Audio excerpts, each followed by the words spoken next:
তো গাইস আজকে বনলতায় আসছিলাম। বনলতায় তোমাদেরকে পুরো পার্কটা দেখাবো। জয়পুর জঙ্গল, নাম করা জঙ্গল, তারপরে বনলতা পার্ক। সকল ভিডিওটা দেখো, অনেক মজাদার, ভালো লাগবে। এখানে যে ছোট ছোট বাড়িগুলো দেখতে পাচ্ছেন, পুরো মাটির বাড়ি। সামনে বাড়ি পুরো মাটির, কিন্তু খড়ের ছাইনি করা আছে। দুতলা মাটির বাড়ি অনেকেই আছে, কিন্তু অনেক সুন্দর বাড়িগুলো। সেই বাড়িগুলো তোমাদেরকে দেখাবো। এমনকি আমরা যে টাইমে গিয়েছিলাম সেটা হচ্ছে তোমার দুপুর টাইমে গেছিলাম, একটু কাজ ছিল তাই পার্কে ঢুকেছিলাম, এবং সে টাইমে কোনো লোক ছিল না। জয়পুর জঙ্গল এবং বনলতায় লোক হয়, ভিড় হয়, এবং কি সন্ধেবেলায় অনেকই ভিড় হয়, অনেক মানুষ দেখা যায় ওই জায়গাটাতে। কিন্তু এখন সব দেখলাম যে রান্না বান্না হচ্ছে, কেন এখানে হোটেল আছে, অনেক মানুষ এসে সেখানে থাকে। এই ছোট ছোট বাড়ি দেখতে পাচ্ছি, কত সুন্দর বাড়িগুলো লাগছে, সামনে থেকে আরো সুন্দর লাগছে। তাই চলো ভিডিওটা দেখো, পুরো আরো ভালো লাগবে।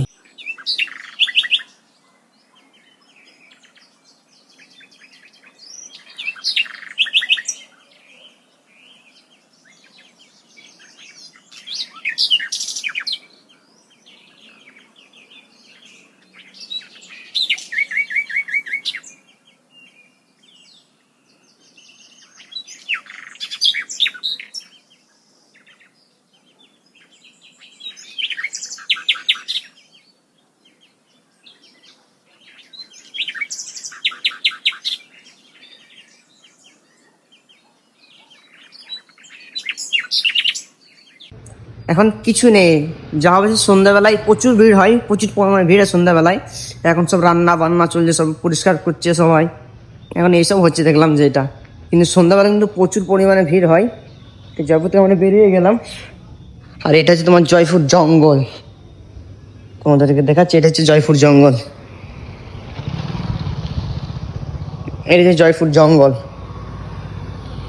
এইটা। তো গাইস, ভিডিওটা কেমন লাগলো অবশ্যই জানাও, ভিডিওটা কেমন লেগেছে তোমাদেরকে। আর এখানে জয়পুরে পার্কে কে ঘুরতে এসেছো সেটাও কমেন্টে জানাও। আর আসো, অনেক সুন্দর জায়গা, ছবি তোলার জন্য, ঘোরার জন্য, মনটা ফ্রি হবে, মাইন্ডটা ফ্রি হবে। তো গাইস দেখতে পাচ্ছি এখানে কত মানুষ যাচ্ছে আসছে, তার মধ্যে আমি ভিডিও করছি। চলো গাইস, এই পর্যন্ত। এখন আমরা চা খাবো এখানে।